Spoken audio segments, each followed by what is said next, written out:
Namaste dosto. Imagine you have a yummy ice cream cone in your hand. Delicious, right? Now, have you ever wondered how we find the total surface area when two solid shapes like that ice cream cone and its scoop are joined together? Today, that's exactly what we'll explore. Surface area of combined solids. When two or more solids join at their surfaces, calculating total surface area isn't just a simple addition. Why? Because the parts where they stick together don't show up on the outside. They're hidden. So, to get the total surface area, we add the visible parts of each solid but subtract the hidden or overlapping parts where they connect. Think of it like wrapping paper. If we wrap a toy made of two parts stuck together, we don't wrap the hidden joint twice. Mathematically, the total surface area, which we'll call a sub T, equals the surface area of the first solid plus the surface area of the second solid minus the shared surface area where they touch. We can write it as a sub T equals a 1 plus a to minus a shared. This a shared depends on how the solids join or touch each other. These ideas help in many real-life objects, like the ice cream cone with a hemisphere on top, toys shaped like cylinders with hemispherical ends, or even pipes joined with hemispherical caps. Understanding this makes geometry more fun and practical. Let's look closely at the classic ice cream cone shape. Imagine a cone with a radius r and slant height L. On top of this cone rests a hemisphere with exactly the same radius r. We know the curved surface area of a cone is pi times r times L, that's pi rl. And the curved surface area of a hemisphere is 2 times pi times r squared, or 2 pi r squared. But remember, the flat circular base of the cone is completely covered by the hemisphere. It's hidden. So we don't count that base area in the total surface area. So combining these, total surface area, a sub T equals curved surface area of the cone, which is pi rl, plus curved surface area of the hemisphere, 2 pi r squared. In short, a sub T equals pi rl plus 2 pi r squared. This means the ice cream cone's total surface area is just the sum of the cone's curved surface and the hemisphere's outer surface, neatly excluding the base that touches the hemisphere. Next, picture a capsule-shaped solid, like a smooth pill with rounded ends. This figure is created by attaching two hemispheres at both ends of a cylinder. The lateral surface area of the cylinder is 2 times pi times r times h, or 2 pi rh. Each hemisphere has a curved surface area of 2 times pi times r squared.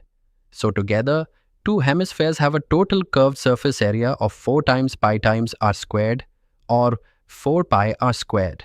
Again, the circular bases of the cylinder where the hemispheres attach are hidden and do not add to the visible surface area. So, adding the visible parts gives us the total surface area, a sub T, as 2 pi rh plus 4 pi r squared. To repeat, total surface area equals lateral surface area of cylinder plus curved surface area of two hemispheres. Mathematically, a sub T equals 2 pi rh plus 4 pi r squared. This formula helps us calculate the outer surface area of many capsule-shaped objects. Now imagine a lollipop, a cone standing on top, with its base matching the curved surface of a hemisphere beneath it. This is an upside-down version of what we studied earlier. Here, the cone's curved surface area is pi times r times L, or pi rl, and the hemisphere's curved surface area is again 2 pi r squared. Since they share a base area where they join, that circular base is hidden and not included in the total surface area. So, total visible surface area is sub T is pi rl plus 2 pi r squared, the same as our ice cream cone example, but reversed in orientation. Orientation doesn't change the total area as long as the overlapping surfaces remain the same. Isn't that neat? The way solids combine visually might change, but the math behind surface area stays consistent. Let's apply what we learned with a solved example. Given, a cone of height 24 centimeters and radius 7 centimeters is topped with a hemisphere of the same radius. We want to find the total surface area. First, we need the slant height, L, of the cone. Using the Pythagorean theorem, L equals square root of r squared plus h squared. So L is square root of 7 squared plus 24 squared. Calculate 7 squared is equal to 49. 24 squared is equal to 576. Sum is 625. Square root of 625 is 25 centimeters. Now, curved surface area of cone. A cone is pi times r times L, which is pi times 7 times 25, giving 175 pi square centimeters.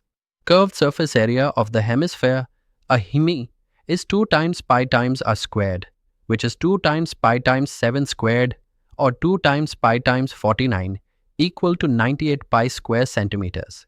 Adding these, total surface area, a sub t equals 175 pi plus 98 pi, which is 273 pi square centimeters. Using pi as 3.1416, multiply 273 by 3.1416 to get approximately 857.56 square centimeters. Excellent, beta. So that's your total surface area for this ice cream cone with hemisphere. Here's another example. We have a capsule-shaped object consisting of a cylinder with height 10 centimeters and radius 3.5 centimeters attached to two hemispherical ends of the same radius. Recall the total surface area formula. A sub t equals 2 pi rh plus 4 pi r squared. First, lateral surface area of cylinder. 2 times pi times 3.5 times 10 equals 70 pi square centimeters. Next, total curved surface area of hemispheres. 4 times pi times 3.5 squared. Since 3.5 squared is 12.25, multiply by 4 pi to get 49 pi square centimeters. Add them.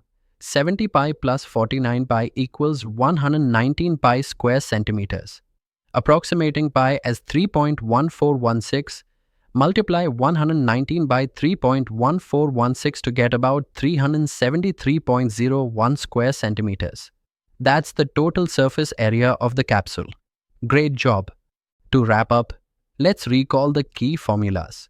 For a cone with a hemisphere on top, total surface area, a sub t, is pi r L plus 2 pi r squared. That's curved surface area of cone plus curved surface of hemisphere. For a cylinder with two hemispheres attached, total surface area is 2 pi rh plus 4 pi r squared. Remember, slant height L is square root of r squared plus h squared. The main idea is to exclude hidden contact surfaces where solids touch. Always include visible curved and plane surfaces. So in composite solids, total surface area equals sum of individual visible areas minus any overlapping hidden parts. A little trick that helps in solving real-life mensuration problems easily. Now, a quick quiz for you. If a cone of radius 5 centimeters has a slant height of 13 centimeters and you place a hemisphere of radius 5 on it, what is the total surface area? Think about it, pause, and try applying the formula. Superb! Keep practicing these concepts. Surface areas of combined solids are everywhere, in toys, architecture, and nature. Master these and exam questions will seem like a walk in the park. Arey wah! That's all for today. Shabash, everyone.